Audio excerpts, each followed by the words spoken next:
नमस्कार दोस्तों, टॉपर 16 के यूट्यूब प्लेटफॉर्म पर आपका स्वागत है। दोस्तों, विद्यार्थियों की समस्याएं बढ़ती जा रही हैं और समझ लीजिए कि एक दिन में 500 मैसेजेस आ रहे हैं बच्चों के कि सर कोई उपाय बताइए, कोई एग्ज़ाम नहीं हो रहा है, सर डेट नहीं आ रही है, सर कैलेंडर नहीं आ रहा है, सर UPSSC की सुनने में आ रहा है सर एजेंसी नहीं फाइनल हुई है, सर कोई रिज़ल्ट क्यों नहीं आ रहा है, सर ये क्यों नहीं हो रहा है, सर वो क्यों नहीं हो रहा है। आपकी सारी समस्याएं UPSSC से मैं सुन रहा हूं,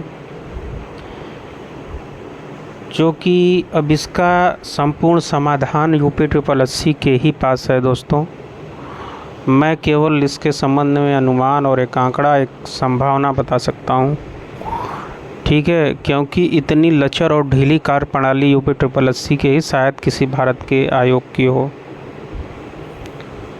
ठीक है दोस्तों, तो अभी न्यूज़ आई है कि चेयरमैन साहब ने इस्तीफ़ा दे दिया है और ये कोई अच्छी खबर नहीं है। जो आप लोग सोच रहे हैं कि चलिए दूसरा कोई चेयरमैन साहब आएगा तो बहुत तेज़ी से काम करेगा, लेकिन आपको बता दूं ये अच्छी बात नहीं है। और इन्होंने भी काफ़ी मेहनत और लगन से काम किया था और चेयरमैन के जाने का मतलब ये है कि आपकी प्रणाली जो एग्ज़ाम रिजल्ट ये सब की है वो 1 महीने और डिले होगी, 1 से 1.5 महीने और। ठीक है, तो इससे मत खुश होइए आप लोग कि चेयरमैन चले गए तो फिर कोई और तेज़ काम होगा, तो ऐसा कुछ नहीं है। अब चेयरमैन जब भी आएगा इसमें 15-20 दिन 1 महीने का समय लगेगा। इस महीने मुश्किल है कि नया कोई अध्यक्ष आए आपके आयोग का। ठीक है, तो इससे खुश होने की आपको आवश्यकता नहीं है। और सबसे बड़ी क्वेरी है बच्चों की कि सर एग्ज़ाम कब से स्टार्ट होंगे।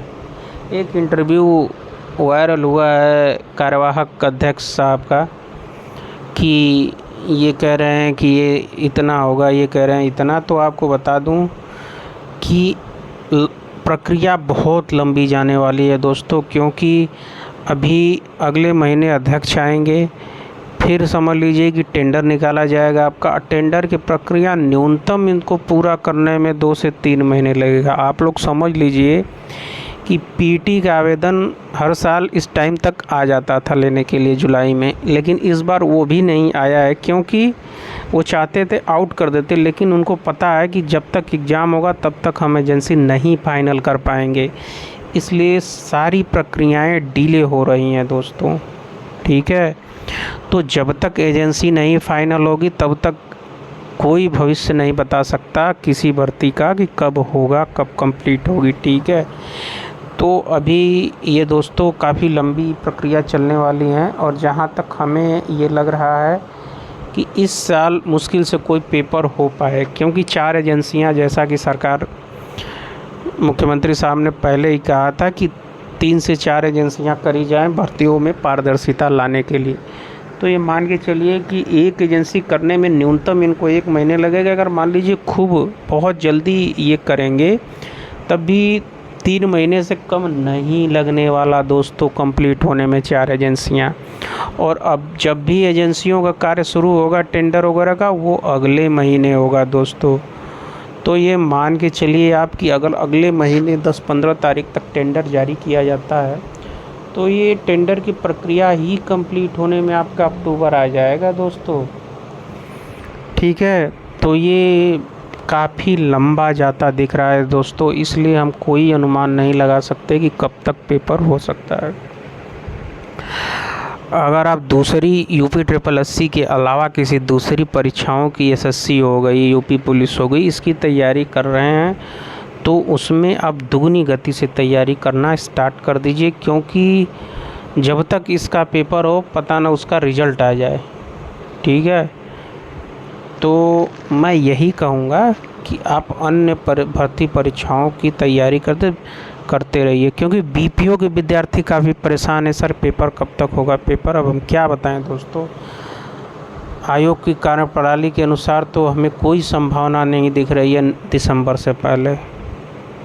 ठीक है, तो ये प्रक्रियाएं थोड़ी सी लेट होती दिख रही हैं, लेकिन एक बात है कि पेपर जब भी होगा पूरा पारदर्शी तरीके से होगा, किसी प्रकार की कोई धांधली नहीं है। हालांकि UPSSC की परीक्षाओं में चोरी की संभावना तो कम ही रहती है, लेकिन 4 एजेंसियों के आ जाने से उसका बिल्कुल असर नहीं रहेगा। मतलब पूरी पारदर्शी तरीके से भर्ती करी जाएगी दोस्तों, ठीक है। और एक क्वेरी आ रही थी कि एक पेट 21 की भर्ती थी जूनियर असिस्टेंट 2 विभागों के, जिसमें 1262 पद थे।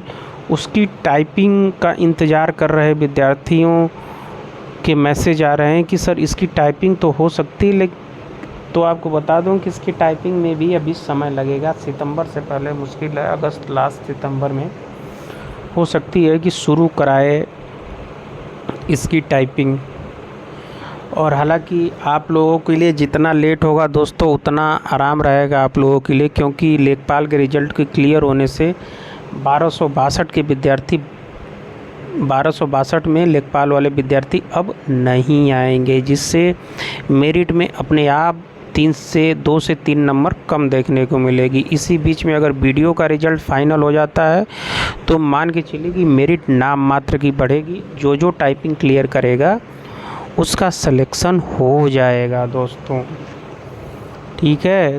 तो यही कार्यप्रणाली और यही मनोदशा विद्यार्थियों की है। और जो भी सूचनाएं आयोग से अभी निकल के आ रही हैं कि इस तारीख तक पेपर, वो थोड़ी सी धूमिल होती दिख रही हैं हमें, ठीक है। तो अभी किसी प्रकार के किसी पेपर की संभावना अगले 2 से 3 महीने हमको नहीं दिख रही है दोस्तों। तो यही स्थिति है UPSSC की। अगर कोई अंदर डेवलपमेंट होती है तो आपको वीडियो के माध्यम से बता दिया जाएगा, ठीक है। और एक बार और आपको कहूँगा कि अगर आप दूसरी भर्ती परीक्षाओं के फॉर्म भरे हुए हैं तो उसको दुगनी तिगनी गति से तैयारी उसकी शुरू कर दीजिए, क्योंकि ऐसा भी हो सकता है कि UPSSC के पेपर से पहले उसका रिज़ल्ट आ जाए, ठीक है। तो यही स्थिति है। अब जो भी होगा आप लोगों के सब सामने है, बताया जाएगा वीडियो के माध्यम से। जुड़े रहिए टॉपर्स वाला के साथ। अगर चैनल को दोस्तों सब्सक्राइब नहीं किए हैं तो कर लीजिए, क्योंकि इतने दिनों से आप सुन रहे हैं कि ऑफिशियल और ऑथेंटिक जानकारी आपको इसी चैनल के माध्यम से मिलती है और मिलती रहेगी। और जब भी हमको समय मिलेगा आपके लिए वीडियो लाता रहूँगा। जुड़ने के लिए धन्यवाद।